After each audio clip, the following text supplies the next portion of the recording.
여러분 안녕하세요. 예, 오늘은 다섯 번째 강의 넘파이와 차트에 대해서 강의하도록 하겠습니다.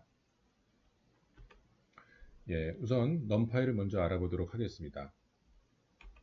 제가 좀 빠른 강의 진행을 위해서 실습은 제가 직접 이 자리에서 직접 하지는 않고 슬라이드로 여러분들한테 보여드리면서 수업을 진행을 할 테니까 여러분들이 이제 실제로 복습을 하실 때는 꼭 코드를 한 번씩 실행해 보시면서 체크해 보시면 좋을 것 같습니다.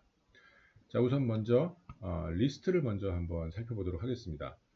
리스트라고 하는 거는 파이썬에서 기본적으로 제공이 되는 빌트인 데이터 스트럭처이죠. 그래서 빌트인 데이터 타입 중에서 대표적인 벡터 데이터 타입이 되겠습니다. 그리고 이 항목들은 리스트 안에 들어가는 항목들은 다양한 종류의 타입을 다 항목으로 동시에 사용할 수가 있습니다. 근데 이제 numpy array라고 하는 거는 numpy 배열이라고 편의상 부르도록 하겠습니다. 이 리스트랑 좀 비슷한데 이 가장 큰 특징은 리스트보다는 좀 더 빠른 연산이 가능하다라는 겁니다.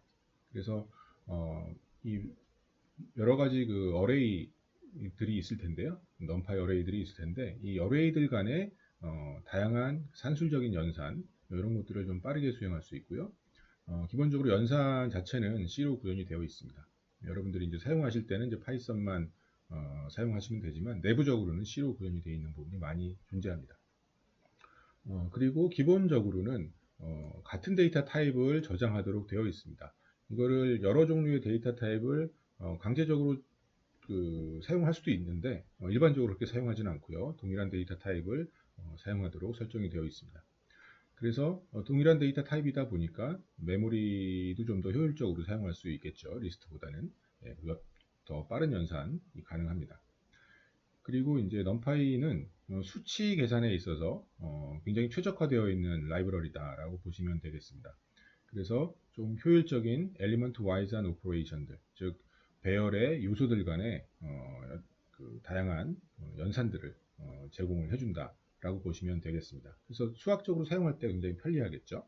예를 들면은 두 벡터의 합이라든지 내적이라든지 이런 걸 수행을 할 때 리스트를 사용하게 되면은 원소를 하나씩 끄집어내서 직접 연산을 한 다음에 다시 리스트 안에 넣어줘야 되는데 numpy 배열 같은 경우에는 그 배열 상태에서 직접 연산을 수행할 수 있도록 이렇게 되어 있습니다. 그래서 수학적인 연산을 표현할 때 굉장히 유리한 점이 있습니다.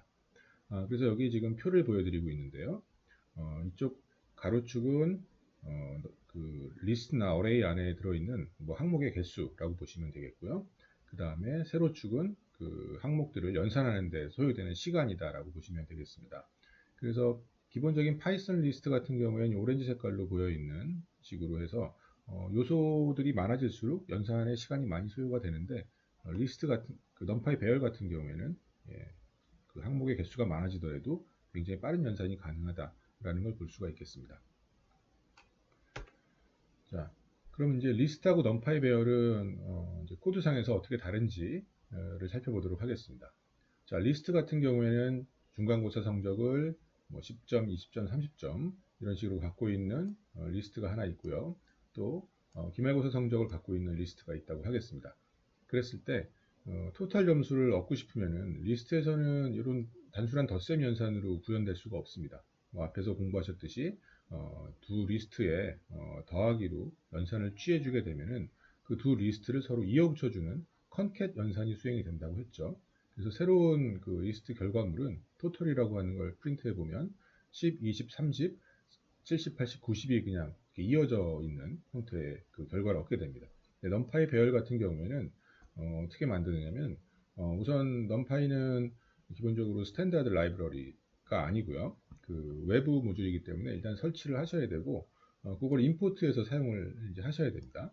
그래서 임포트를 한 다음에 요 np라는 이름으로 이제 임포트를 했죠. 그래서 np에 있는 array 이거는 이제 그 리스트로부터 만들 수가 있습니다. 리스트로부터 이제 numpy 배열을 만들 수가 있는데 이 리스트를 주면 돼요.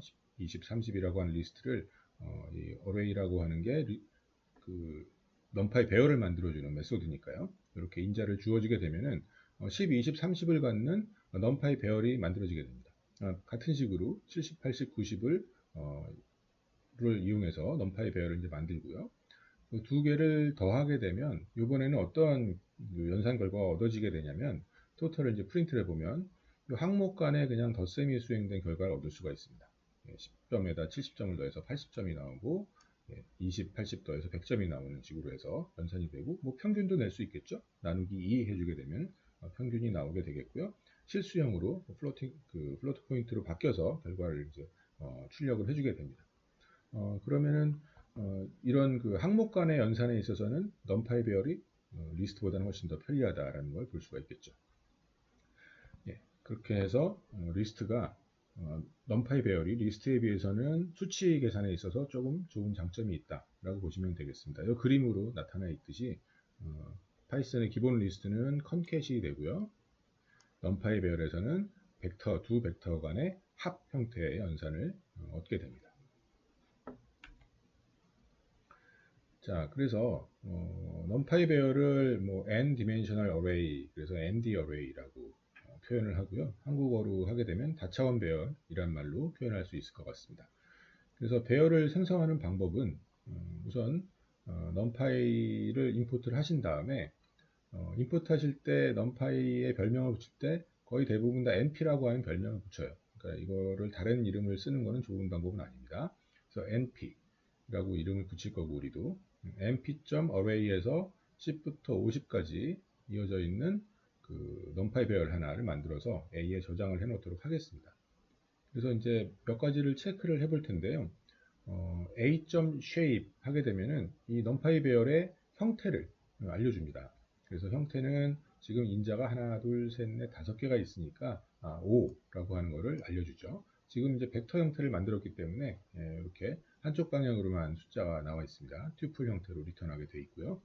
자, 그 다음에 a.ndim 하게 되면은 배열의 차원을 알려줘요. 그래서 지금은 이제 벡터이기 때문에 1차원이죠.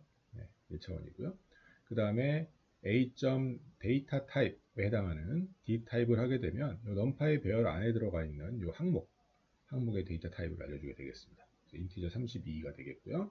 인티저 32니까는 4바이트가 되겠죠. 그래서 a.itemsize 하면은 4바이트를 답으로 알려줍니다. 그 다음에 이제 a.size 하게 되면은 이거는 이제 배열의 항목의 개수를 알려주는 거예요. 벡터의 차원이 되겠죠. 5벡터니까요. 5벡터니까 5라고 하는 거 알려줍니다. 그래서 좀 이렇게 몇 가지 확인해 볼 수 있으니까 여러분들도 한번 체크 한번 해보시고 요 마지막에 두 개는 뭐 좀 혼돈하기 쉬우니까 한번 잘 체크해 보시는데 아이템 사이즈는 요 벡터 안에 있는 항목의 사이즈고요. 그 다음에 A.점 사이즈는 이 A 자체의 사이즈가 되겠습니다.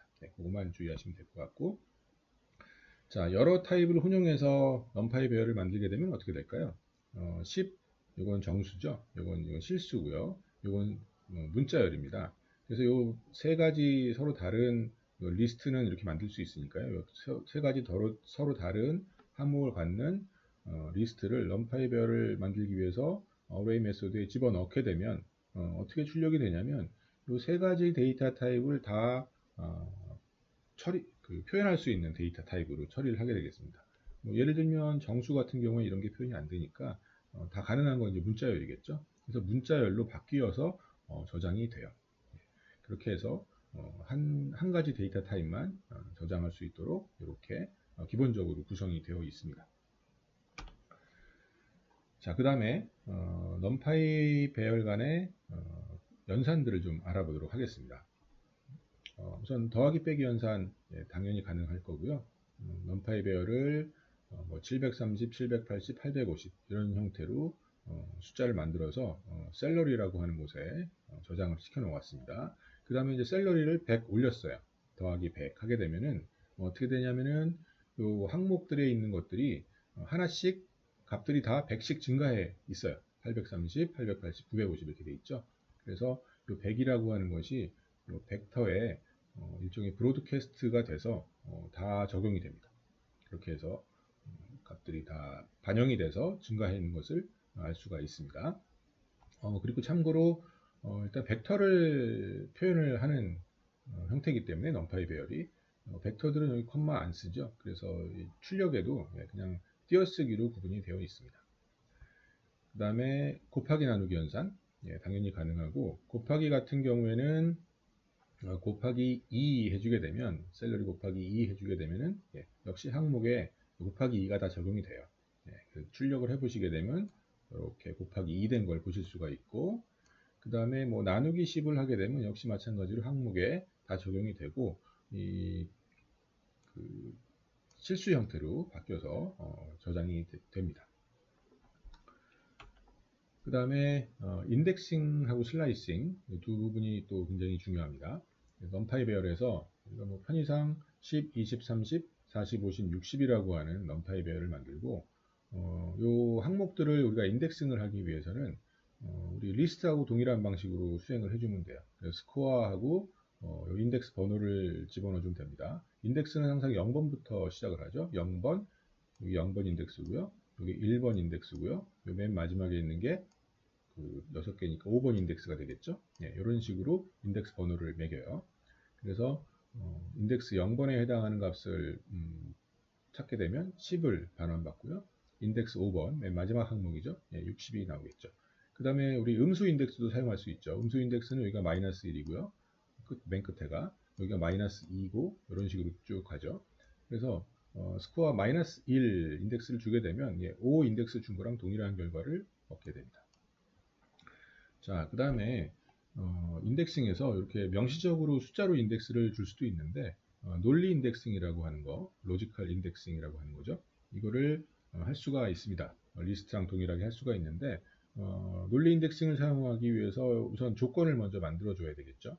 그래서 스코어는 35보다 크다 라고 하게 되면 여기에 해당이 되는 넘파이 배열이 나오게 됩니다. 여기 10, 20, 30은 35보다 작기 때문에 false, false, false 나오고 35보다 큰 부분은 true, true, true로 반환을 받죠. 그래서 이렇게 6개의 불 타입을 갖는 넘파이 배열이 만들어지게 되겠고, 여기에서 스코어가 35보다 크다 요걸 주는 거죠. 요걸 주게 되면은 true에 해당하는 값들만 저장이 됩니다.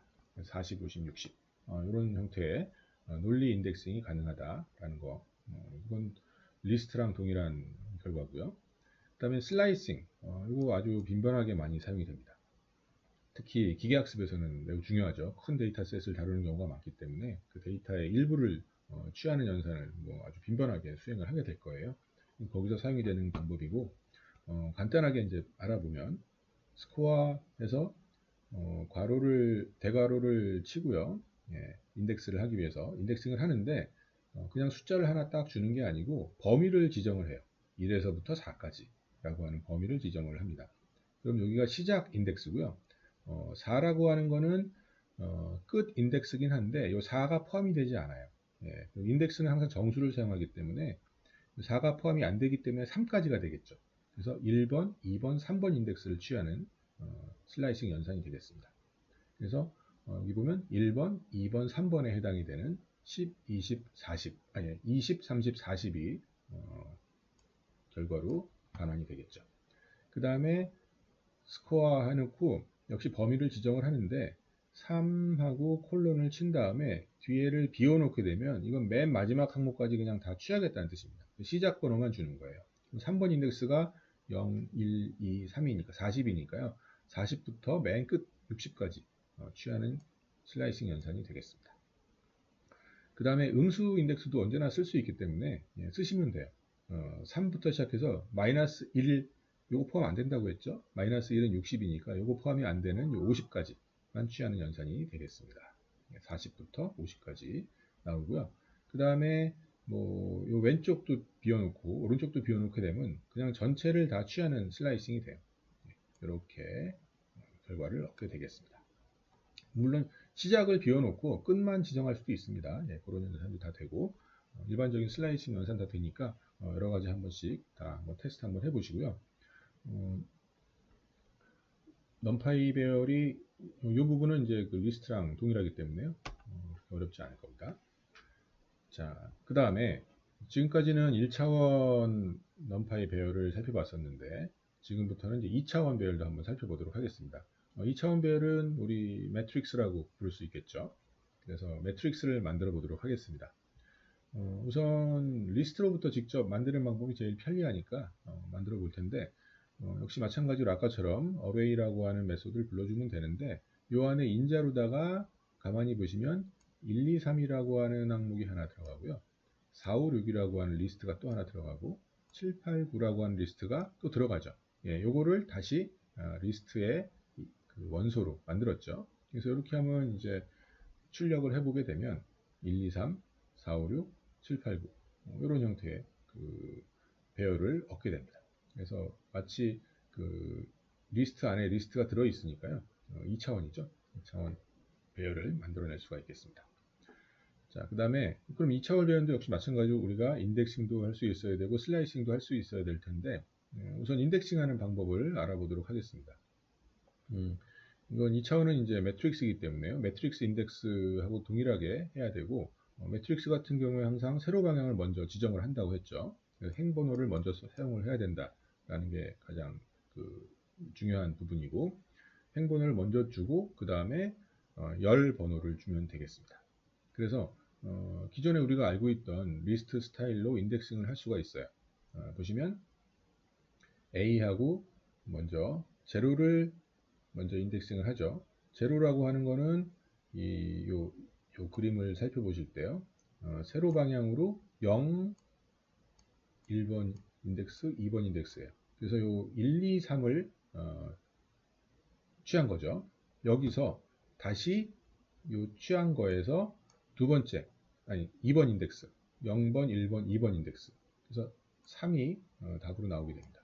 요걸 먼저 수행하고 그 다음에 요거를 수행한다. 그렇게 보시면 되죠. 리스트 스타일로다가 똑같이 인덱싱 할 수 있습니다.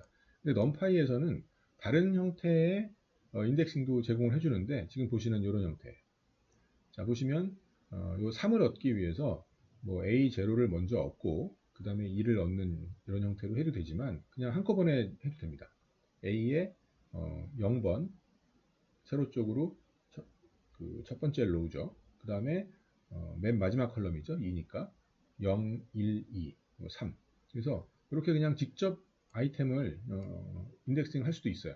이게 좀 더 편리하겠죠. 이렇게 하는 것보단 이게 편리합니다. 넘파에서 제공이 되는 스타일이니까 여러분들도 뭐 특별한 이유가 없다면 두 번째 형태로 위보다는 아래 형태로 사용하시는 것이 좀 더 편리할 거예요. 직관적으로 눈에 잘 들어옵니다. 자, 그리고 음수 인덱스도 언제든지 쓸 수 있기 때문에 마이너스 1이라고 하는 건 맨 끝을 얘기하죠, 항상. 맨 끝에 거에서 다시 맨 끝에 걸 취하니까 당연히 9가 나올 것이고요. 그 다음에 이렇게 인덱싱을 하게 되면 0번, 1번 여기죠.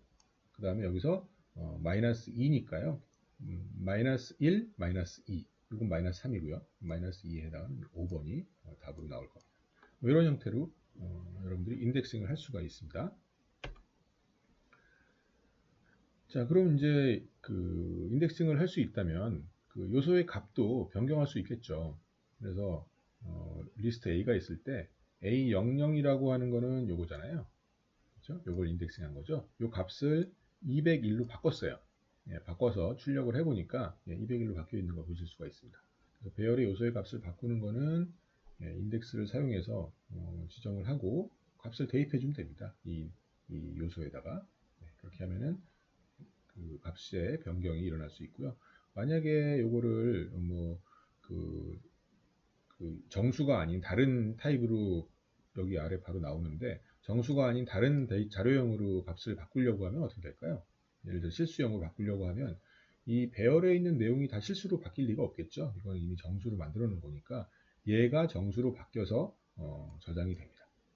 요거를 잘 기억을 해주시면 되겠어요. 이미 지금 만들어져 있는 특정한 자료형을 갖고 있는 배열에다가 내가 그 자료형과 맞지 않는 다른 데이터 타입을 넣게 되면 그 저장될 수 있는 형태로 다시 원래 그 데이터가 갖고 있는 폼으로 바뀌어서 저장이 됩니다.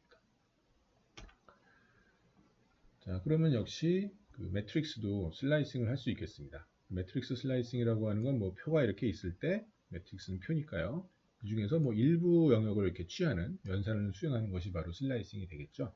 이렇게 하는 것을 한번 해보도록 하겠습니다. 자, 우선 얘를 수행하기 위해서 4x4 배열을 한번 만들어 볼까요? 여기처럼 편의상 1, 2, 3, 4, 5, 6, 7, 8 90, 11, 12, 13, 14, 15, 16에 해당하는 인자를 갖는 numPy 배열을 한번 만들어 봤습니다. 2차원을 만들었기 때문에 괄호가 밖에 또 하나가 필요하겠죠. 그래서 이런 결과를 얻게 되고, 자, 슬라이싱을 한번 수행을 해보도록 하겠습니다. 자, 슬라이싱은 우선 먼저 여기 A의 제로 취하게 되면 세로 쪽으로 먼저 한다고 했으니까 0, 1, 2, 3이잖아요. 그래서 0번을 다 취한 거죠. 그래서 1, 2, 3, 4가 나오게 되겠고요. 그 다음에 이렇게도 한번 할 수 있겠죠. 1번 인덱스를 하나 취하고 세로 쪽으로는, 그 다음에 컬럼 쪽으로는 1번 인덱스부터 3번이 나오기 전, 즉 2번 인덱스까지 한번 취해 보겠다라는 거죠. 그러면은 자, 1번 인덱스에 해당하는 건 0번, 1번이니까 여기죠. 두 번째 5, 6, 7, 8인데 5, 6, 7, 8 중에서 0, 1, 그죠? 6과 이게 2번 인덱스죠. 7, 6과 7을 취한 거죠. 3번은 취하면 안 되죠. 6, 7을 얻게 됩니다. 이런 식으로 수행을 해주면 되겠습니다. 이것도 마찬가지입니다. 이거는 어떻게 한 걸까요? 여기 컴마가 안 쓰이고 있죠. 그러면 이제 슬라이싱만 한 건데 0번부터 2번이 나오기 전까지, 즉 1번까지 세로 방향으로 이렇게 취한 거죠.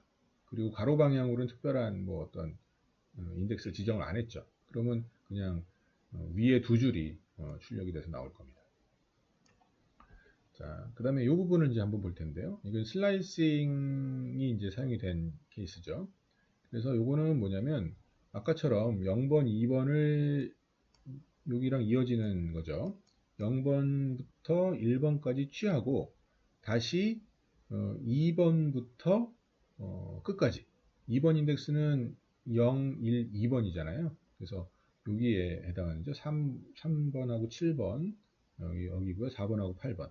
그래서 끝까지이기 때문에 이렇게 2번 이후 것만, 이 뒷부분만 이렇게 나타나게 됩니다. 뭐 어렵지 않죠. 자, 그 다음에 이제 이런 것도 가능해요. 요거는 리스트 스타일이죠. 컴마를 안 찍었기 때문에 이렇게 사용하면 약간 좀 불편할 수 있는데요. 그래도 한번 어떤 결과가 나오는지 한번 살펴보도록 하겠습니다. 아까처럼 0번부터 1번 인덱스까지 취하고 나서 그리고 나서 거기에서 2번부터 마지막까지인데요. 자, 요거를 하게 되면 0번부터 2번까지 하게 되면 요거죠. 요거 여기에서 2번부터 순차적으로 수행이 되기 때문에요. 2번 이후의 거를 취해라 라고 하면은 취할 게 없습니다. 그럼 이제 이거는 빈 리스트가 되는 거고요. 그 다음에 여기서 보시면 0번부터 2번까지 취하고 다시 취하고 나서 1번부터 끝까지 1번 인덱스부터 끝까지 취하게 되면 여기 5, 6, 7, 8이 선택이 될 것이고요. 이렇게 하게 되면은 90, 11, 12가 선택이 될 겁니다. 그래서 뭐 이런 다양한 인덱싱이 가능하니까 여러분들이 살펴보시고 수행을 해주시면 되겠습니다. 자, 그 다음에 배열의 이제 논리 인덱싱도 가능합니다. 여기 보시게 되면 1, 2, 3, 4, 5, 6, 7, 8, 90, 11, 12, 뭐 똑같이 이렇게 하나 배열을 만들고요. A를 한번 출력을 해볼까요? A를 출력하게 되면은 뭐 이게 나올 거고요. 그 다음에 논리 인덱싱에서 사용할 조건을 만들기 위해서 A는 5보다 크다라는 걸 하나 수행을 했어요. 화면에 출력하는 거는 뭐 직접 안 해보셔도 되는데 A가 5보다 크다라는 명령을 하나 주면 이런 게 나오겠죠. 이런 게 나오게 되겠고 여기만 false죠. 위에만 여기까지도 false죠. 5는 해당이 안 되니까 그렇게 하고 나서 우리 A라고 하는 거에다 인덱싱을 했어요. 논리 인덱싱을 하게 되면 이번에는 1차원 배열로 바뀌어서 6부터 쭉 출력이 됩니다. 논리 인덱싱 뭐 가능하고 그 다음에 한번 또 이거 볼까요? 프린트하고 요 세로 방향으로는 다 취했고요. 슬라이싱을 처음부터 끝까지 했으니까 다 취했고 가로 방향으로는 2번 인덱스만 취했죠. 0번, 1번, 2번. 그러면 3, 7, 11, 15가 나타나게 됩니다. 이렇게 로우 벡터 형태로 출현을 하게 되겠고, 또 이제 지금 이제 이걸 취한 상태에서 5보다 크다라는 조건을 하나 주게 되면, 여기에 해당이 되는 5보다 큰 거는 지금 7, 11, 15잖아요. 그래서 false고요. true, true, true가 이렇게 반환이 됩니다. 이런 결과가 나타나게 되겠고, 모듈로 연산을 해서 0이라는 건 이제 짝수니까요. 짝수만 취해라라는 의미가 되겠죠. 조건으로 준 게. 그럼 이제 다시 여기에서 짝수만 취해서 결과로 보여주게 되겠습니다. 네, 이런 연산이 다 가능하니까 여러분들이 한번 수행을 해보시면 되겠습니다. 그 다음에 넘파이에 이제 다양한 메소드들이 있는데, 요거는 여러분들 한번 여기 들어가셔서 한번 살펴보시고요. 굉장히 많아요, 메소드가. 상당히 규모가 큰 라이브러리고, 규모가 큰 모듈이고요. 사이언스나 뭐 이런 공학에서 굉장히 널리 사용이 되기 때문에 상당히 많은 기능들을 담고 있습니다. 지금은 이제 우리 기계학습에서 사용할 최소한만 지금 살펴보고 있는 중이라서 그렇고, 여기 들어가셔서 한번 필요하실 때 살펴보시면 되고, 이 메소드들을 모든 걸 다 기억해 놓는 건 불가능하니까 여러분들이 어떤 기능 정도 있는지 한번 쭉 훑어보신 다음에 나중에 내가 필요한 기능이 있으면 찾아서 하시면 되겠습니다. 자, 그 다음에 넘파이에 이제 arrange라고 하는 메소드가 있어요. 여기 a를 빼고 나면 range잖아요. 그래서 range 내장 함수랑 굉장히 비슷한데, 넘파이에서는 이제 array를 쓰니까 a를 좀 앞에 이렇게 붙이는 경우들이 있어요. 메소드 앞에. 그래서 range랑 비슷한 기능을 하는 넘파이에서 구현해 놓은 메소드다 라고 보시면 되겠습니다. 대신 결과값이 리스트가 아니라 항상 넘파이 배열이겠죠. 계산을 좀 빠르게 할 수 있는 넘파이 배열을 결과로 돌려줍니다. 자, 그러면 한번 range 5라는 걸 주면 range 5랑 비슷해요. range 5인데 결과가 리스트가 아니라 넘파이 배열이다 라고 보시면 됩니다. range 5 하면은 0, 1, 2, 3, 4까지 만들어내는 정수, 0, 1, 2, 3, 4까지 만들어내는 함수죠. 그래서 똑같아요. 0, 1, 2, 3, 4라고 하는 넘파이 배열을 만들어줍니다. 그 다음에 arrange하고 1하고 5를 지정하게 되면 여기가 시작 인덱스가 되겠고요. 시작 인덱스가 아니라 시작 번호가 정수가 되겠고요. 요 5는 마지막 번호인데 요 5가 나오지는 않죠. 그래서 4까지 만들어집니다. 그래서 1, 2, 3, 4가 만들어지고요. 그 다음에 요 스텝 사이즈를 줄 수 있어요. 똑같이. 그래서 레인지랑 사실은 똑같은 기능을 하는 거예요. 1부터 시작해서 10이 나오기 전까지, 즉 9까지 두 칸씩 건너가면서 만듭니다. 그래서 1 처음에 이제 만들고요. 두 칸을 뛰니까 2는 빼고 3이 되겠죠. 그래서 1, 3, 5, 7, 9까지 만들어내는 이런 명령이 되겠습니다.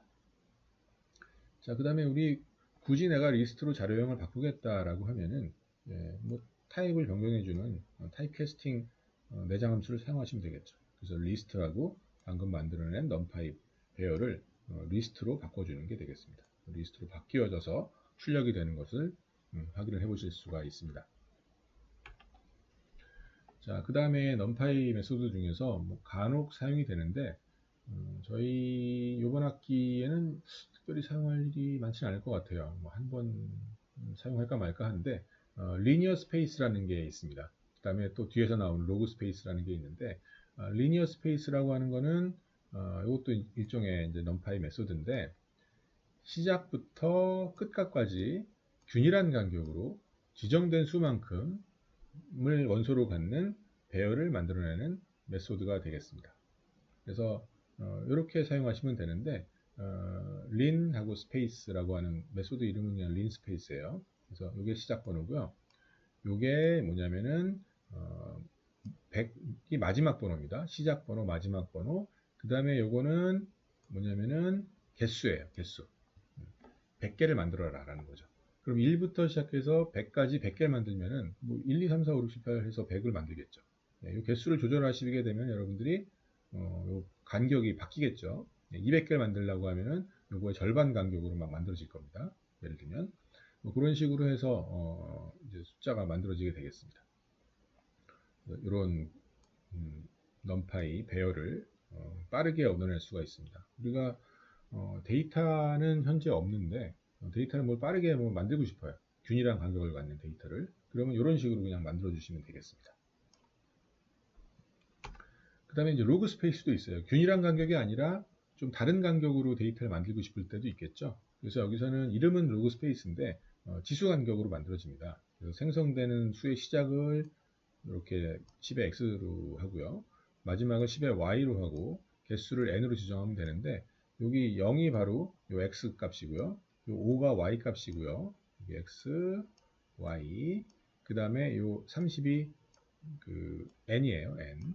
네, 그래서 이런 식으로 해서 숫자를 만들 수가 있습니다. 그래서 뭐 이렇게 0, 5, 30 주게 되면은 만들어집니다. 네, 이런 식으로 숫자가 생성이 돼요. 그래서 30개가 만들어지겠죠. 요 숫자가 30이니까. 그래서 하나, 둘, 셋, 4개, 4, 하나, 둘, 셋, 넷, 다섯, 여섯, 일곱, 4, 7에 28에 29, 30개의 숫자가 만들어지고 맨 마지막에는 10의 5승이 만들어질 테니까 10의 1 곱하기 10의 5승이죠. 그러니까 10의 5승이 만들어지는 걸 보실 수가 있습니다. 시작은 1이고요. 마지막은 10의 5승에 해당하는 10만이라고 하는 숫자가 만들어진 걸 보실 수가 있어요. 이 간격은 찍어 보시면은 제가 그림을 그려봤는데 이렇게 해서 이렇게 증가하게 됩니다. 로그 스케일의 이제 반대 형태의 모습을 관찰하실 수가 있겠죠. 그 다음에 베이스를 지정할 수 있는데 이건 이제 10의 몇 승으로 가잖아요. 10의 몇 승으로 가는데 그거를 2의 몇 승으로 바꾸고 싶으면 요 뒤에다가 베이스는 2.0 주시면 됩니다. 요 num 30이 요 세 번째 인자예요. 그래서 뭐 요거는 키워드 인자로 num 30을 주셔도 좋고 위치 인자처럼 해서 그냥 30이라고 써줘도 똑같습니다. 베이스 2.0 지정해주면 그 2의 n승으로 이렇게 만들어진다라는 걸 보실 수가 있겠습니다. 그리고 이제 그 numpy 메소드 중에서 또 굉장히 많이 사용이 되는 메소드예요. 이번 학기에 아마 여러 차례 걸쳐서 사용을 하시게 될 텐데 reshape이라고 하는 메소드가 있습니다. 이거는 배열의 형태를 바꾸는 굉장히 중요한 메소드예요.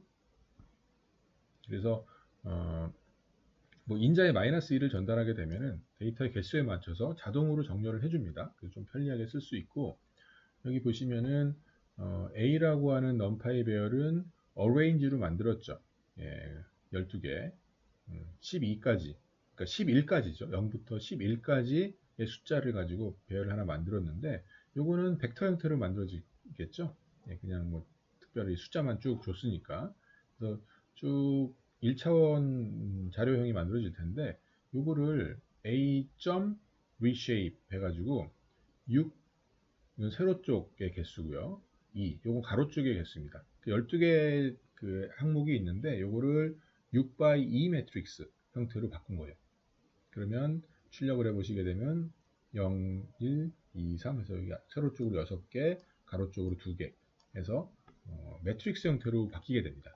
그러면 벡터를 만약에 매트릭스로 바꾸고 싶으면은 reshape이라고 하는 걸 이용해서 바꿀 수 있다라는 걸 보실 수가 있겠죠.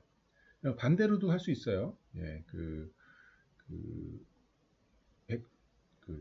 굉장히 높은 차원을 좀 낮은 차원으로 또 바꾸는 것도 가능하겠죠. 자, 근데 이제 여기서 주의하실 점은 정렬이 불가능한 형태로 인자를 지정하면 에러가 발생합니다. 예를 들어서 12개인데요.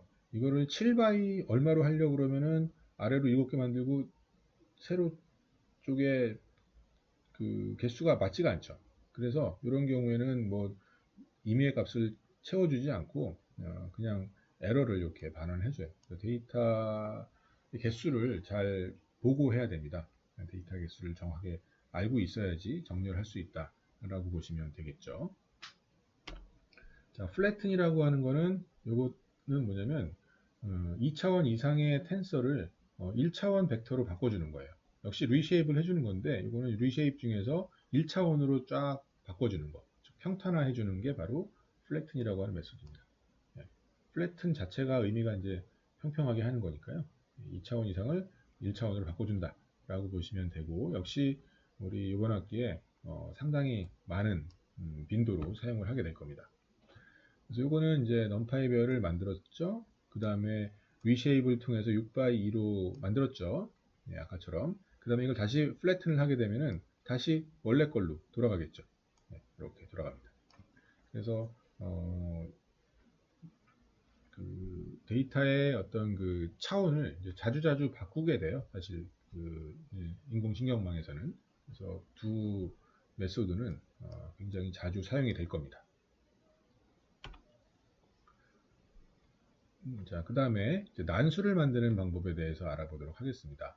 우리 수업 시간에 난수를 만들기 위해서 랜덤 객체를 한번 임포트해서 사용한 적이 있는데 이 난수를 만드는 기능이 넘파이에도 들어 있습니다. 넘파이에 있는 난수를 사용하셔도 되고 랜덤 객체를 사용하셔도 좋고요. 뭐 아니면 그냥 그 랜덤 객체에 있는 거를 사용을 하셔도 되겠습니다. 자, 그래서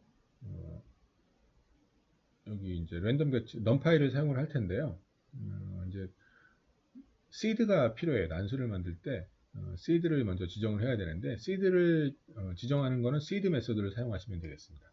그래서 넘파이를 임포트 하신 다음에 넘파이의 랜덤 객체 중에서 시드 메서드를 부른 다음에 시드를 100으로 지정을 한 거예요. 그래서 시드가 만약에 동일하다라고 하면 생성되는 난수도 항상 동일합니다. 네, 난수를 만드는 게 사실 이렇게 쉬운 일이 아니에요. 시드가 정해져 있으면 거기에 대응되는 난수가 일정하게 만들어져요. 이게 오히려 장점이 될 수도 있죠. 어떻게 보면은 내가 그뭐 무엇인가를 좀 결과를 좀 비교해 보고 싶은데 난수 자체가 계속 바뀌게 되면은 어떤 그 스태티스틱한 그 내용 다 관찰을 해야 되죠. 여러 번 시행을 해서. 근데 이제 항상 일정한 난수가 만들어진다라고 하면은 뭐 조금 더 직접적으로 관찰할 수가 있습니다. 난수를 생성하기 위해서는 이제 확률 분포가 좀 필요한데 난수를 예를 들어서 뭐 그 균일한 간격으로 난수를 만들고 싶다. 예를 들어서 0부터 100까지 뭐 균일한 분포를 갖는 난수를 만들고 싶다라고 하면은 유니폼 분포를 사용하시면 되겠죠. 그러면 이제 1부터 100 사이에 어떤 수가 나올지 동일한 확률을 갖겠죠. 0이 나올 0이라는 난수가 나올 수도 있고 100이라는 난수가 나올 수도 있고 50이라는 난수가 나올 수도 있는데 그런 것들의 확률이 다 똑같다는 얘기고요. 유니폼이니까 요거를 좀 평균 쪽에 좀 많이 분포하는 난수를 만들고 싶다라고 하면은 뭐 가우시안 분포, 뭐 노멀 분포를 사용하시면 되겠습니다. 그러면은 이제 뭐 표준 정규 분포를 사용했다라고 하면 0 근처의 난수가 조금 더 많이 이렇게 만들어지겠죠.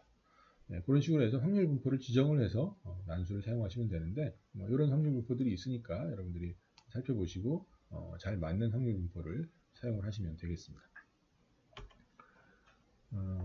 자, 그래서 이제 난수를 한번 이제 만들어 볼 텐데 난수를 생성하는 메소드는 이제 랜드라고 하는 메소드가 있어요. 이거는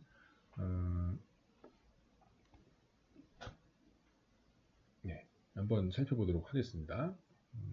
랜드 여기 이제 시드를 지정을 한 다음에 랜드 안에다가 요 숫자를 집어넣은 거는 뭐냐면은 개수예요. 만들어낼 난수의 개수. 자, 그러면 이제 랜드라고 하는 거는 그럼 어떤 난수를 만들어내느냐 하면은 0.0부터 1.0 사이에 실수형 자료형 난수를 만들어서 그 배열로 넘파의 배열로 반환을 하고요. 그럼 이제 어떤 분포를 갖느냐 하면은 유니폼한 분포를 갖습니다. 여기 제목에 써 있죠. 네, 그래서 0부터 1 사이에 그 실수형 자료형의 난수를 만드는데 균일한 확률을 갖는 난수가 만들어지게 됩니다. 그래서 5개를 만들었죠. 그럼 5개가 넘파의 배열로 저장이 되고 뭐 보시면 0부터 1 사이에 난수가 만들어지는 것을 보실 수가 있습니다. 어떤 난수는 굉장히 0에 가까운 난수도 만들어졌고요. 어떤 난수는 뭐 1에 좀 가까운 난수도 만들어지는 걸 보실 수가 있겠죠. 자, 그 다음에 이 난수를 지금 이렇게 5라고 지정을 하게 되면 5벡터, 즉 원소가 5개인 벡터가 나오지만 10 by 3 하게 되면은 세로 쪽으로 10, 가로 쪽으로 3개인 30개의 난수를 행렬 형태로 반환을 해줍니다. 이렇게 쉽게 만들 수가 있어요. 시드를 고정하게 되면 항상 일정한 난수가 나온다고 했기 때문에 여러분들이 좀 다양한 난수를 만들고 싶으면 시드를 바꾸는 방법이 없습니다. 그래서 여기 뭐 다시 돌아가서 보시면 뭐 체크 한번 해볼 수 있겠죠. 제가 두 번 실행을 한 거니까, 예, 여기 한번 만들고 여기 또 만들었잖아요. 똑같은 시드로. 그럼 여기 0.543부터 시작해서 5개를 비교해 보시면 여기 여기까지, 예, 5개가 위에랑 동일한 난수가 만들어져 있는 것을 확인하실 수가 있겠죠. 자, 그 다음에 이제 그러면 난수를 0부터 1 사이가 아니라 뭐 어떤 특정한 범위, 뭐 A부터 B까지 난수를 만들고 싶다라고 하면 어떻게 하면 될까요? 0부터 1 사이 난수를 만든 다음에 스케일링을 해주면 되겠죠. 간단한 연산을 통해서 스케일링을 해주시면 되겠습니다. 그래서 똑같이 100개를 시드 100번으로 난수를 만드는데 5개를 만들었죠. 5개를 만들고 그 만든 거를 A라고 하는 숫자만큼 이동을 시키고요. 그 다음에 B 빼기 A, 여기 A하고 B는 숫자를 지정을 했어요. B 빼기 A를 곱해줘요. 네, 그러면 배율이 확 증가하겠죠. 그리고 나서 그 평행 이동을 시킬 수가 있겠죠. 그러면 이게 바로 10부터 20 사이 난수가 만들어지게 되겠습니다. 이런 간단한 그냥 연산만 해주면 돼요. 뭐 일종의 뭐 어파인 변환처럼 이렇게 해주면 됩니다. 네, 그 크기를 키워주고요. 그 다음에 그 평행 이동으로 Y축으로 A만큼 이동을 시켜주게 되면, 예, 당연히 이런 형태의 결과가 나오겠죠. 자, 그 다음에 이제 생성된 난수를 정수로 바꾸고 싶으면 어떻게 하면 되죠? 지금 이제 이런 난수가 만들어졌는데 이건 부동소수잖아요. 정수로 만들고 싶어요. 그러면은 정수로 캐스팅 해주면 되겠죠. 그래서 인티저로 나온 결과를 그냥 단순하게 캐스팅 해주면 됩니다. 뭐 아주 심플하게 정수형 난수를 특정한 범위를 갖도록 유니폼 분포를 갖는 난수를 A부터 B 사이로 만들어낼 수가 있겠습니다. 이렇게 만들 수도 있고요. 정수형 난수를 만드는 또 메소드도 있어요. 랜드인트입니다. 이걸 사용해 주시면 되겠습니다. 이것도 역시 유니폼 분포로 만들어지게 되겠고요. 시드를 지정하신 다음에 이게 시작 번호고요. 이 7번이 포함이 안 됩니다. 랜드인트 함수에서는 7이 포함이 되지 않아요. 그래서 1번부터 6번까지 만들어져요. 이게 그 표준 라이브러리의 그 랜덤.랜드인트랑의 차이입니다. 표준 라이브러리에도 랜덤이 있었잖아요. 랜덤에서 랜드인트 함수를 사용하게 되면은 7이라고 하는 숫자가 나왔어요. 나오는데 넘파이에서는 이거 안 나옵니다. 그래서 이게 좀 체크 한번 해보시고 여러분들이 사용하시기 전에 확인을 한번 해보시고 쓰시는 것이 좋아요. 내가 7을 만들 것인지 안 만들 것인지에 따라서 숫자를 잘 지정을 해줘야 되니까 7을 필요로 한다라고 하면 우리가 8로 지정을 해야 되겠죠. 그래서 10개를 만들어내는 이런 메소드입니다. 7 안 나왔죠? 보시면 역시 10x3으로 만들고 싶으면 사이즈만 바꿔주시면 되겠습니다. 제가 이제 시드를 여기 100에서 3으로 바꿨기 때문에 처음 나오는 숫자들이 바뀌어 있는 것을 보실 수가 있죠. 그럼 이제 유니폼 분포가 아니라 가우시안 분포를 갖는 난수는 그럼 어떻게 만들 것이냐 하면은 rand n 이라고 하는 메소드가 있습니다. 이거 사용해 주시면 되겠어요. 그래서 이거는 기본적으로 평균0, 표준 편차 1 그래서 표준 정규 분포죠. 표준 정규 분포를 갖는 난수를 만들어낼 수가 있습니다. 그래서 시드 3번 주고요. 5개를 만들어 볼 텐데 rand n으로 만들었기 때문에 평균이 0이고 표준 편차가 1인 난수가 만들어집니다. 그래서 0 근처의 값들이 좀 출현을 하게 될 거고 음수나 양수 뭐 동일한 비율로 나오겠죠. 예, 그래서 보시면 이렇게 0 근처의 값들이 쭉 만들어진 것을 보실 수가 있습니다. 자, 그럼 우리 표준 정규 분포가 아니라 그냥 일반적인 정규 분포, 즉 평균이 m이고요. 표준 편차가 뭐 시그마라고 하는 정규 분포를 갖는 난수를 어떻게 만들면 될까요?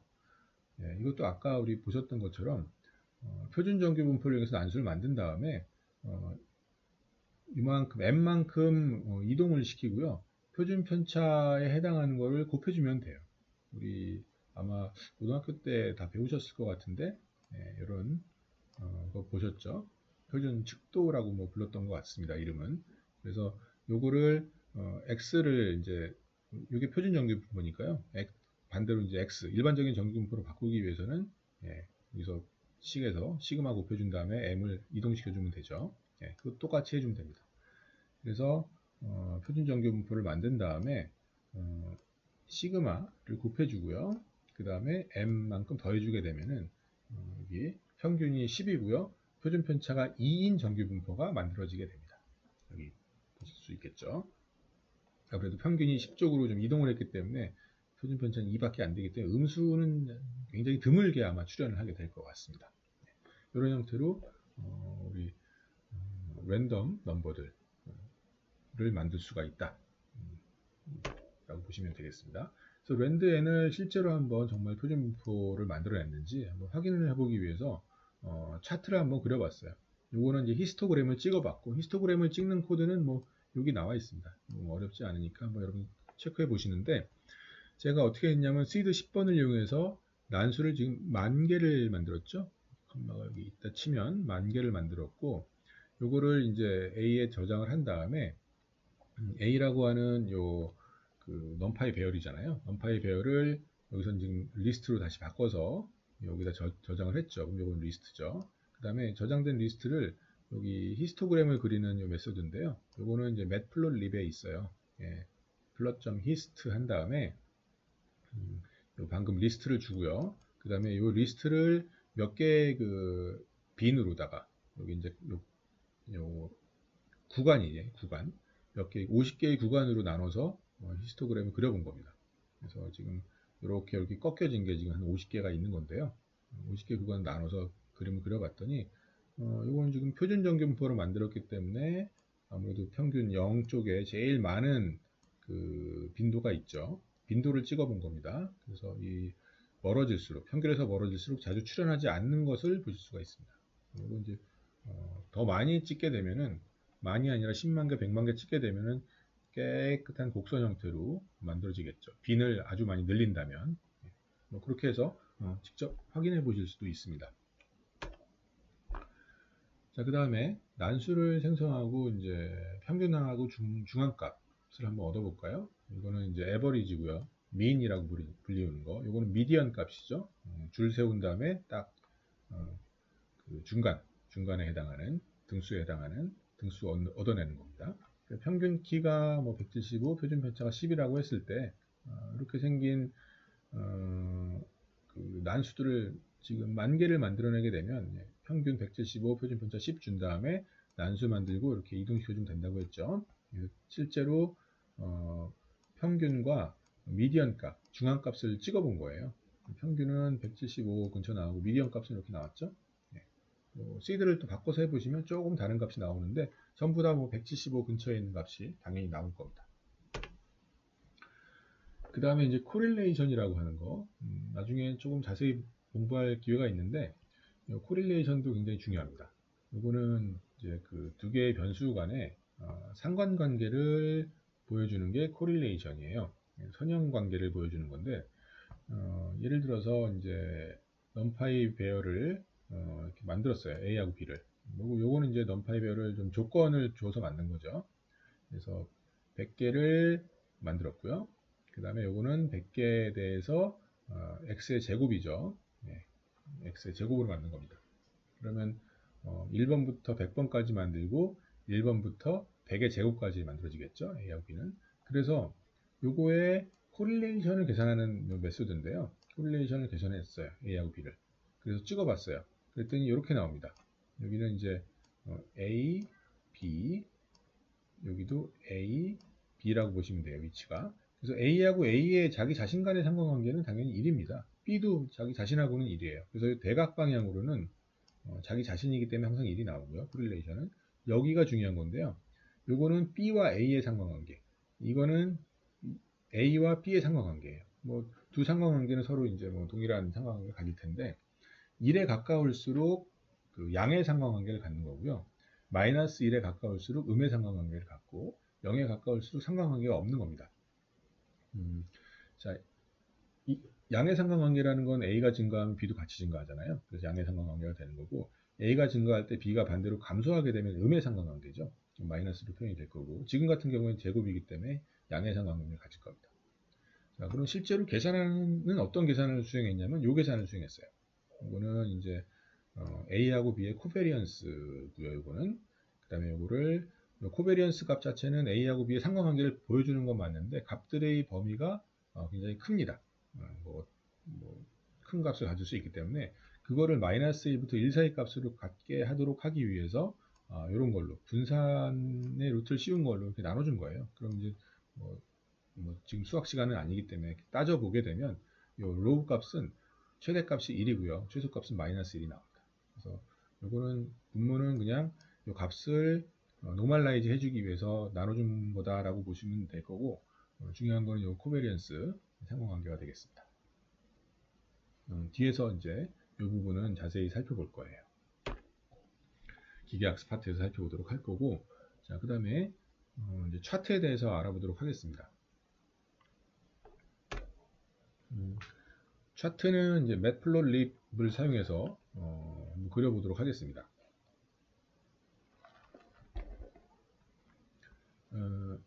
굉장히 널리 사용이 되는 시각화 도구이고 여러 가지 그래프를 그릴 수가 있는데 이거 수업 시간에 다 따져보기는 어려우니까 대표적인 몇 가지만 살펴보도록 하겠습니다. 막대 그래프, 선 그래프, 산포도 이렇게 주로 많이 사용이 되고 히스토그램, 좀 전에 살펴봤던 히스토그램 정도 수업 시간에 살펴보도록 하겠습니다. 요거는 그림은 여러분들이 매플롯립 요 라이브러리에 들어가시면 공식 문서에 들어가시면 굉장히 자세히 설명이 되어 있으니까 뭐 그림의 장식을 추가한다든지 내가 그래프의 유형을 좀 바꾼다든지 내가 원하는 그래프 유형을 찾고 싶으면 들어가 보시면 돼요.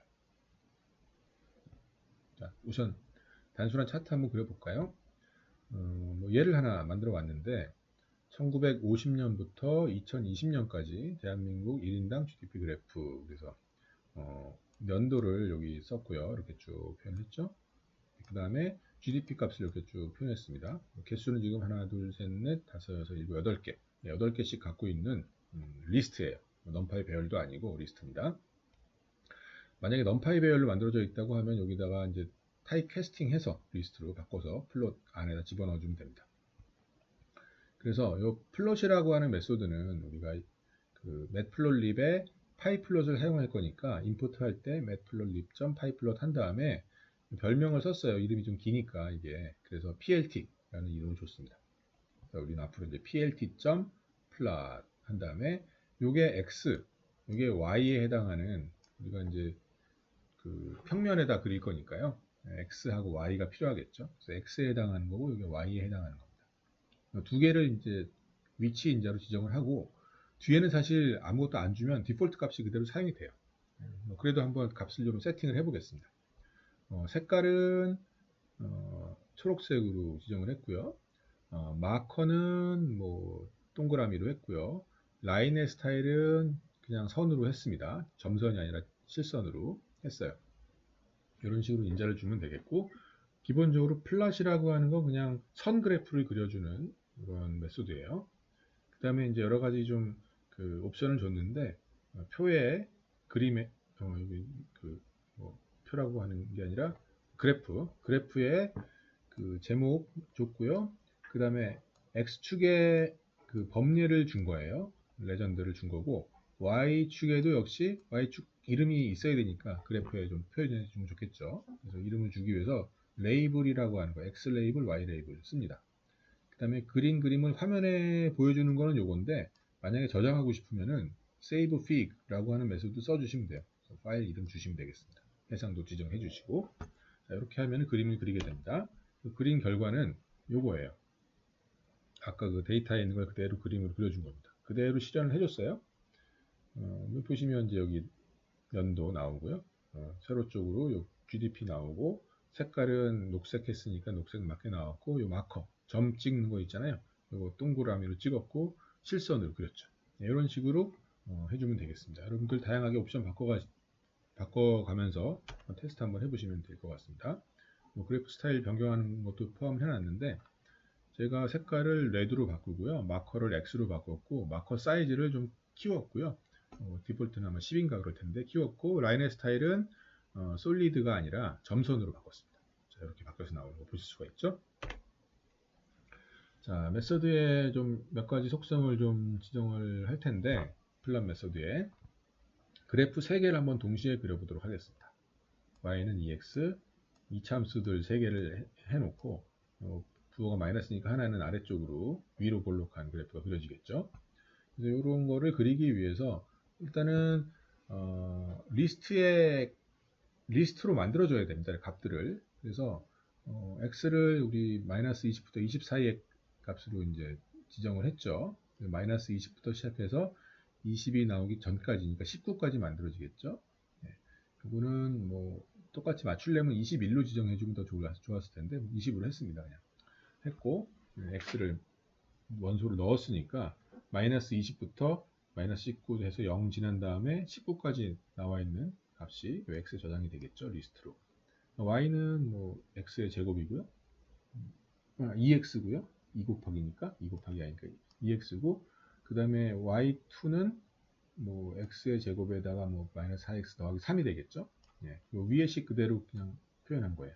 이렇게 해놓은 다음에 이번에는 플러팅을 하는데 아까처럼 하셔도 돼요. 아까처럼 하셔도 되는데 조금 간결하게 하는 방법도 있습니다. 레이블을 직접 이렇게 범례를 이렇게 해주고 그 다음에 x하고 y1은 뭐 똑같이 위치에다 지정을 해주시면 되는데 x값, y값 줘야 된다고 했잖아요. 이건 똑같이 해주시는데 그래프 옵션을 아까 레드, 뭐 블루 이런 식으로 했는데 그냥 R 하고요. 점 2개 찍으면은 요거는 그냥 점선의 그래프가 그려집니다. 그 다음에 G 하면 녹색으로 그려지고 이렇게 하게 되면 그 마커의 표시가 요 삼각형으로 표시가 되고 요거는 실선이라는 뜻이에요. 선 하나는 실선으로 표시가 되고요. 그 다음에 B 하면은 요거는 블루 파란색이고 마커가 별 모양으로 나오고요. 그 다음에 아래에 이제 콜론을 하게 되면 요거는 점선인데 좀 짧은 점선 뭐 이런 식으로 미리 약속이 돼 있어요. 요거는 이제 여러분들 아까 그 문서 찾아보시면서 해보시면 됩니다. 그래서 요걸 플러팅을 한번 해봤습니다. 그래서 PLT 레전드 하게 되면은 여기 나와 있는 요 레이블 값을 여기다 화면에다 이렇게 뿌려주는 이런 기능을 해주는 거예요. 그리고 값을 지금 제가 사실은 마이너스 20부터 20까지밖에 안 만들었는데 뭐 여기까지 찍게 했으니까 보시면 이런 데는 값이 안 찍히겠죠. 안 찍히고 이런 세 종류의 그래프가 예쁘게 그려지는 것을 확인해 볼 수가 있겠습니다. 자, 이런 식으로 이제 막대 그래프도 그리고 다양한 그래프 그려볼 수 있는데 막대 그래프 그리는 예 제가 여기다 만들어 놨으니까 똑같이 한번 해보시면 되겠습니다. 요 기본적으로 x, y 값들 요게 x고 요게 x고 요게 y죠. x, y 값들은 여기다가 아까랑 똑같은 값을 사용을 했고요. 예, 뭐 바그래프 그리는 메소드가 바니까요. 예, 바 이용해 가지고 우리 x에다가는 요거 집어넣고요. y에다가는 GDP를 사용을 해야 되겠죠. 예, GDP 값 집어넣어서 바그래프 그리게 되면은 예, 이렇게 그려집니다. 한번 해보시고 스캐터 플롯은 우리 그릴 일이 많을 거예요. 산포도 좀 중요합니다. 요거는 그냥 값을 평면에다 그냥 막 뿌려준 거에 불과한데 보시면 이제 랜덤 넘버를 만들었잖아요. 가우시안 그 랜덤 넘버를 만들었는데 가우시안 분포를 갖는 30개를 만들었죠. 그래서 x는 0부터 29까지 만들어질 겁니다. 네. 그럼 이제 29, 30에 해당하는 값은 안 찍히고 29까지 만들어지는데 y를 어떻게 만들었냐 하면은 가우시안 값을 만들었는데 더하기 x를 했죠. 그렇죠? 그러면 이건 표준정규분포가 만들어지는데 x 값을 더했기 때문에 x는 지금 보시면은 0, 1, 2, 3, 4 뭐 그렇죠? 이런 값 순차적인 값이잖아요. 네, 값에다 더했기 때문에 이렇게 순차적으로 x 값이 증가함에 따라서 y 값은 그 값을 기준으로 표준정규분포에 해당하는 값으로 나오게 되겠죠. 그러면 값이 아무래도 이렇게 30까지 이렇게 증가하는 1차 함수가 이렇게 있을 텐데 x 값이 이렇게 요거에 준해서 근처의 값들로 나타나게 될 겁니다. 그래서 산포도를 찍어볼 수가 있고 만약에 요 x하고 y의 어떤 그 상관관계를 찍어봤다라고 하면 어떨까요? 뭐 굉장히 그 상관관계가 높겠죠. 이 값을 중심으로 만들어졌으니까요. x가 커지면 y도 같이 커지잖아요. 예를 들어서 그래서 1에 굉장히 유사한 상관관계를 띠게 될 겁니다. 스캐터 플롯을 찍는 거는 인자 2개만 있으면 되겠죠. x 인자, y 인자. 그러면은 충분히 그림을 그려주게 되겠습니다. 레이블 준 거고요. 이 뒤는. 자, 히스토그램도 우리 많이 이제 사용을 하게 될 텐데, 히스토그램은 뭐냐면은 그냥 자료를 몇 개의 구간으로 나눈 다음에 빈도수를 그냥 세로 쪽에다 표시해서 찍은 거예요. 막대 그래프 형태로 찍습니다. 자, 뭐 많이 아마 사용을 이미 해보셨을 것 같은데, 빈도수를 찍는 것이다 라고 보시면 돼요. 즉 도수를 그냥 카운팅을 해서 그대로 나타내 준 것이다 라고 보시면 됩니다. 실제로 확률 분포가 있으면 그 확률 분포에 따라서 데이터가 생성이 됐는지를 체크를 직접 해보려면 빈도를 알아보면 되잖아요. 그래서 그렇게 해주면 돼요. 자, 실제 데이터셋의 분포를 관찰할 수 있는 유용한 도구다 라고 보시면 되겠고, 제가 이제 편히 재미상 LG 트윈스 야구팀의 팀 순위를 그냥 찍었어요. 이거 실제 팀 순위 아니고요. 그냥 임의로 해놓은 겁니다. 그래서 8등, 9등, 2등, 2등 쭉 이렇게 했죠. 이렇게 있는데 요거를 10개의 구간으로 나눠서, 왜냐면 이제 1등부터 10등까지 있을 테니까 10개의 구간으로 나눠서 1등 몇 번 했는지 2등 몇 번 했는지 찍어보겠다는 뜻이죠. 네, 찍어봤더니 1부터 2 사이에 있는 거는 1등을 한 번, 2번 했으니까 2개가 이렇게 찍혀요. 그 다음에 2하고 3 사이에 있는 값은 개수 세보면 5번 했나봐요. 2등 하나, 둘, 셋, 넷, 5개죠. 이런 식으로 해서 실제 도수를 찍어본 겁니다. 이렇게 되면은 알 수 있겠죠. 그 다음에 이런 식으로 해서 우리 수업을 듣는 학생의 키를 만약에 조사했다라고 하면 수강생이 35명이다 라고 하면 35명의 키를 여기다가 쭉 저장을 해 놓고, 요거를 내가 구간을 10개로 나눠서 150cm 이하, 150부터 155cm, 155보다 크고 160보다 작은 키, 이런 식으로 구간을 나눠 가지고 거기에 해당하는 그 샘플의 개수를 표현해 주게 되면 마찬가지로 어떤 그 분포를 가질 때 이런 히스토그램을 그릴 수 있을 텐데, 실제 도수를 관찰해 볼 수가 있겠죠. 사람의 키 같은 경우에는 아무래도 평균 쪽에 많이 모여 있으니까 지금은 이렇게 무슨 분포인지 모르겠지만 표준 정규 분포에 가까운 키 같으면 그런 것이 나타날 겁니다. 자, 겹쳐진 히스토그램도 그려볼 수가 있습니다. 요거는 이제 두 개의 분포를 서로 비교할 때 보통 시각적으로 비교하고 싶을 때 많이 사용을 하는데, 이렇게 해주시면 되겠습니다. 빈의 개수는 20개로 했어요. 그래서 여기 20칸으로 나눈 거예요, X축을. 그 다음에 첫 번째 가우시안 분포는 1000개를 그냥 표준 정규 분포로 만들었고요.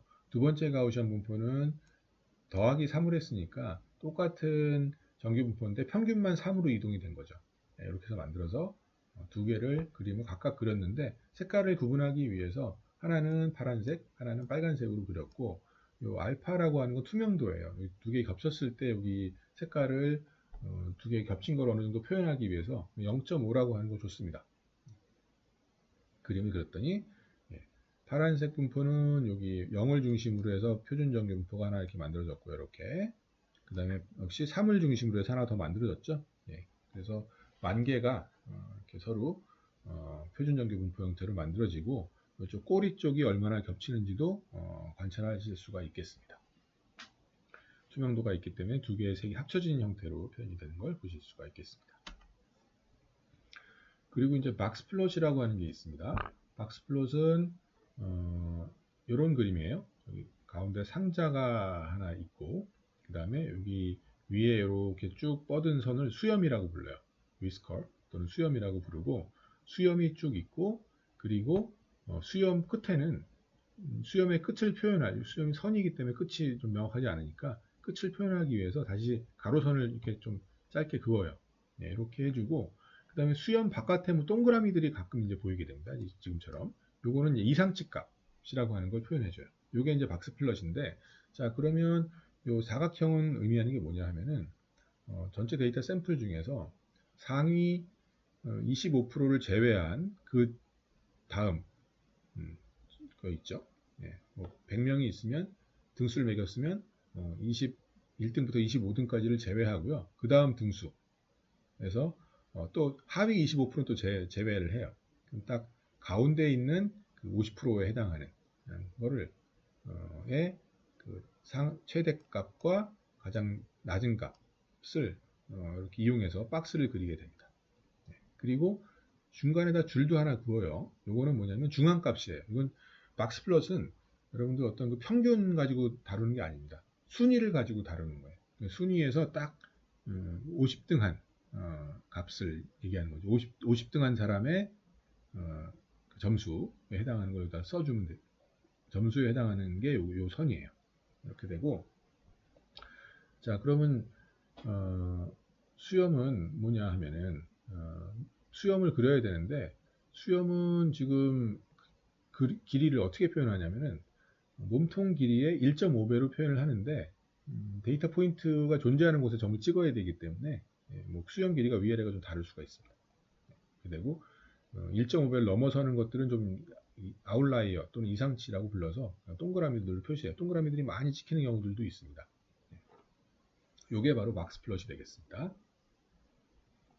그러면 이제 요 박스 플롯을 보면은 대충 알 수 있겠죠. 데이터의 대부분이 50% 정도가 차지하는 곳이 어느 정도의 위치에 있고 이 데이터가 얼마나 심하게 이렇게 벗어날 수 있는지 하는 것들 수염 같은 거하고 이상치를 보면 알 수 있겠죠. 자, 그래서 박스 플롯을 그리는 거는 뭐 그냥 정규분포를 갖는 데이터 1000개를 만들어서 한번 찍어 보겠습니다. 그럼 뭐 이렇게 해서 데이터 만들고 그냥 박스 플롯이라고 하는 메소드 불러서 데이터를 넣어주면 돼요. 리스트 형태로 들어가게 되니까요. 이렇게 해서 넣어주게 되면은 박스 플롯을 그려주게 됩니다. 여기처럼 그렸죠. 두 개도 그릴 수 있어요. 하나는 뭐 1000개 만들어서 그냥 그렸고 또 하나는 요 값을 1.5배 튀겨서 그렸죠. 그럼 아무래도 값들이 좀 위아래로 많이 퍼져 있을 테니까 박스도 좀 이렇게 위아래로 퍼져 있는 걸 보실 수가 있습니다. 그다음 이상치들도 뭐 이렇게 많이 생기는 걸 보실 수가 있겠죠. 그 다음에 이제 한 화면에 여러 개의 그래프를 그리는 방법이 있는데 서브 플롯이라고 해요. 그래서 요 그림이 요 피겨 하나인데 요 그림 안에 또 그래프들이 들어가 있는 거예요. 그리는데 몇 가지 방법이 있는데 그냥 가장 쉽게 널리 사용하는 방법은 add subplot이라고 하는 메소드 사용하면 제일 편리합니다. 그래서 그림을 이렇게 하나 만들고요. figure라고 하는 메소드를 이용해서 그림을 하나 만들고 이 그림에다가 add subplot이라고 하는 메소드를 이용해서 그림 안에다가 그림을 다시 넣어주는 거예요. 그래서 여기 2하고 숫자가 써 있는데 이 2는 2 by 2입니다. 그래서 이쪽으로 2개, 이쪽으로 2개 되겠다는 뜻이죠. 통일이 돼야 될 거고 그 다음에 이 뒤에 1, 2, 3, 4는 위치인데요. 1은 뭐 당연히 이거고요. 2번이라고 하는 위치는 여기를 얘기하는 겁니다. 이렇게 세요. 3번 위치고요. 4번 위치가 돼요. 위치를 이렇게 지정을 해줘. 그럼 이제 서브 플롯이 위치가 지정이 됩니다. 그 다음에는 그 지정된 위치에다가 그림을 그려주면 되겠죠. 지금 요 그림을 sp1이라고 했으니까 sp1.plot 이런 식으로 해서 값을 대입해 주면 되겠습니다. 여기 직접 리스트를 줬네요. 1, 2, 3, 4, 5. 그럼 이렇게 증가하는 그래프가 그려질 거고요. 그 다음에 sp2는 2, 3, 2, 3, 1이니까 2, 3, 2, 3, 1 이런 식으로 나올 거고 세 번째 거는 5, 5, 5, 2, 1이니까 5, 5, 2, 1 이거는 5, 4, 3, 2, 1이니까 이렇게 떨어지는 거 색깔대로 만들어지는 것을 보실 수가 있습니다. 이런 식으로 한 화면에 여러 그림 구성할 수 있으니까 뭐 그렇게 해보시면 되겠고 좀 더 많은 그림 넣고 싶으시면은 이 숫자 바꿔가면서 해주시면 되겠습니다. 자 그러면 제가 간단하게 넘파이하고 그래프 그리는 거를 말씀을 드렸으니까 여러분들 한번 그 텍스트북에 있는 거 한번 다양한 예제들이 있으니까 한번 따라 한번 해보시고 복습 한번 해주시면 좋을 것 같습니다. 그럼 이상으로 강의를 마치도록 하겠습니다. 감사합니다.